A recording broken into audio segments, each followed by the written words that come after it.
इकलौती बेटी थी। उसके पापा को कैंसर था, इसलिए वो हमेशा बीमार ही रहा करते थे। संगीता की माँ अपने गांव के ही सरकारी स्कूल में खाना बनाने का काम किया करती थी। बहुत ही मुश्किलों से संगीता को एक दफ्तर में नौकरी मिली थी। संगीता खुश होकर अपने घर आती है और अपनी माँ को आवाज लगाती है। माँ, कहाँ हो माँ? जल्दी आओ, मेरे पास तुम्हारे लिए एक खुशखबरी है। क्या बात है संगीता बेटा, आज तुम बहुत ही ज्यादा खुश लग रही हो। माँ, मेरे एक दफ्तर में नौकरी लग गई है और पता है आपको, उसकी सैलरी पूरे 20,000 रुपए हैं। क्या? मुझे तो यकीन नहीं हो रहा बेटा, बहुत ही खुशी की बात है ये तो। तभी उनके फोन की घंटी बजती है और संगीता की माँ फोन उठाती है। हेलो, कौन? तभी दूसरी तरफ से डॉक्टर बोलते हैं। हेलो, मैं डॉक्टर आदित्य बात कर रहा हूँ। वो मुझे आपके पति की रिपोर्ट के बारे में बताना था। हाँ डॉक्टर साहब, कहिए। वो आपके हस्बैंड का ऑपरेशन करना होगा। वो इस ऑपरेशन से एकदम ठीक हो जाएंगे, पर आपको 5 दिनों के अंदर ही ये ऑपरेशन कराना होगा। उसके लिए आपको 10 लाख रुपए देने होंगे। क्या? 10 लाख रुपए?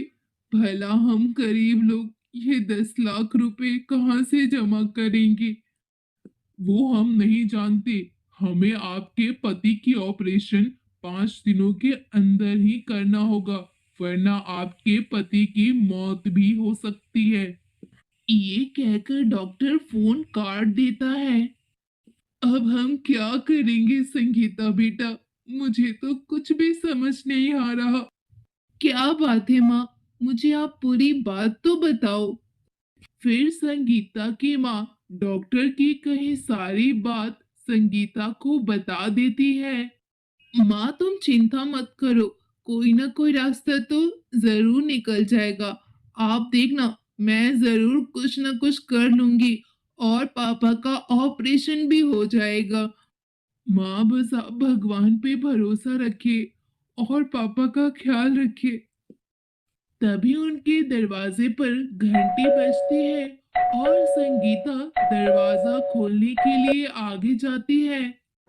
संगीता दरवाजा खोलती है और दरवाजा खोलते ही जो वो सामने देखती है, देखकर वो दंग रह जाती है।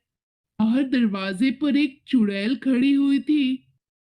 चुड़ैल! माँ, माँ बचाओ! चुड़ैल! चुड़ैल हमारे दरवाजे पर चुड़ैल खड़ी है। चाचा चुड़ैल, इतना चिल्ला क्यों रही है? लगता है पहली बार तूने चुड़ैल देखी है। चल अब सामने से हट जा। इतना कहकर वो चुड़ैल संगीता के घर के अंदर चली जाती है। कावेरी भी चुड़ैल को देखकर डर जाती है और डरते डरते वो उस चुड़ैल से पूछती है। आखिर तुम यहाँ क्या करने आई हो? हम लोगों से कोई गलती हो गई है तो उसे माफ कर दो, यहाँ से तुम चली जाओ। मेरे पास तुम लोगों के लिए एक ऑफर है। मैं यहाँ से तो जा रही थी। जाते जाते मैंने तुम लोगों की सारी बातें सुन ली। तुम लोगों को 10 लाख रुपए की जरूरत है। तो ठीक है, मैं तुम लोगों को 10 लाख रुपए दूंगी, अभी के अभी। क्या? पर तुम भला हमें पैसे क्यों दोगी? तुम्हें हमसे क्या चाहिए जिसके लिए तुम हमारी मदद कर रही हो? बस कुछ ज्यादा नहीं। मैं चाहती हूँ कि तुम मेरे घर आकर नौकरी करो। उसके बदले में मैं तुम्हें 10 लाख रुपए दूंगी। क्या? चुड़ैल के घर पे नौकरी?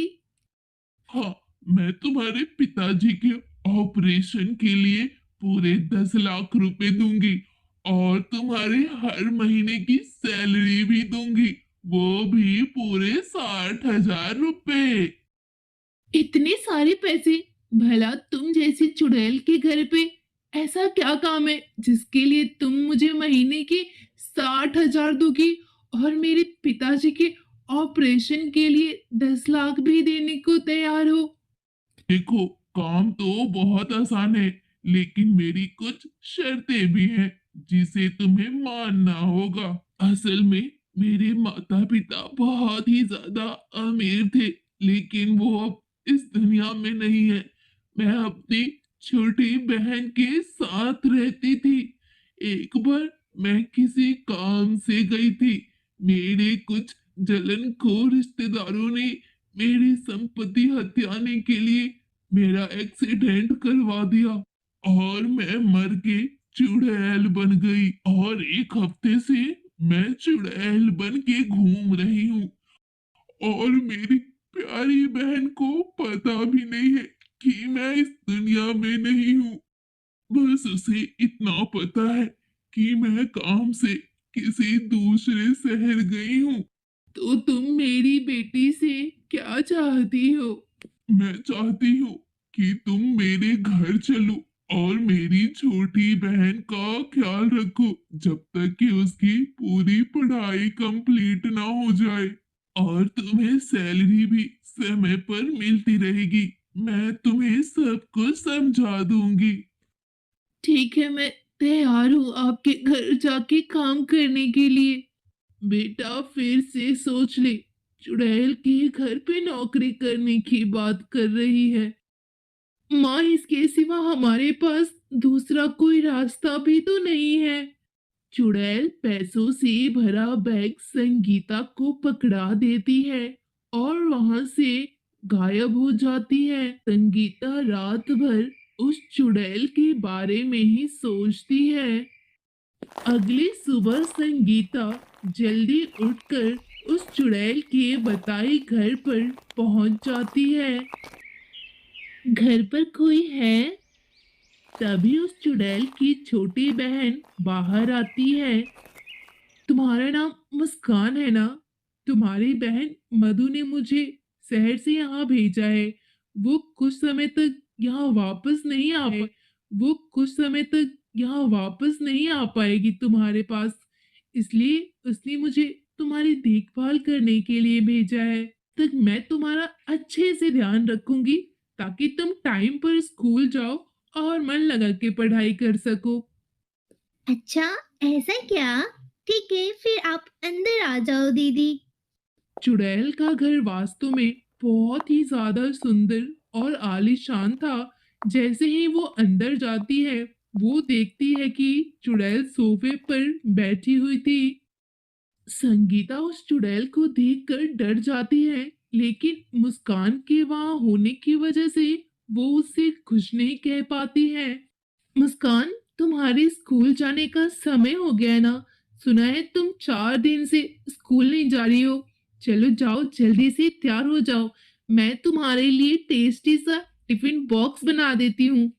ठीक है दीदी, मैं जल्दी से फिर तैयार होकर आती हूँ। उसके बाद फिर संगीता मुस्कान के लिए बहुत ही यम्मी नाश्ता बनाकर तैयार कर देती है और उसे स्कूल भेज देती है। फिर वो घर के सारे काम करने लगते हैं। चुड़ैल को देखकर डर जाती है। अरे चुड़ैल! अरे तुम चिल्लाई क्यों? अरे क्या तुम बार बार आ जाती हो? अगर इस तरह तुम आओगी तो मैं चिल्लाऊंगी ही ना। मैं भी तो इंसान ही हूँ। शुक्र करो कि मैं तुम्हारे साथ कुछ नहीं कर रही हूँ, वरना इंसानों को देखकर तो उन्हें खाने का बस मन करता है। कर संगीता थोड़ा घबरा जाती है और फिर अपने कामों में लग जाती है। तभी उनके घर की घंटी बजती है। घंटी की आवाज सुनकर संगीता दरवाजे की तरफ जाती है। अरे उल हमारे घर में क्या कर रही हो? जी, आप कौन है? मेरा नाम संगीता है और मैं यहाँ मुस्कान की देखभाल करने के लिए आई हूँ। ओ लड़की, क्या कहा तुमने? मुस्कान की देखभाल करने के लिए आई हो? चलो दफा हो जाओ यहाँ से, वरना तुम्हारा भी हाल वही करेंगे जो हाल हमने मधु का किया था।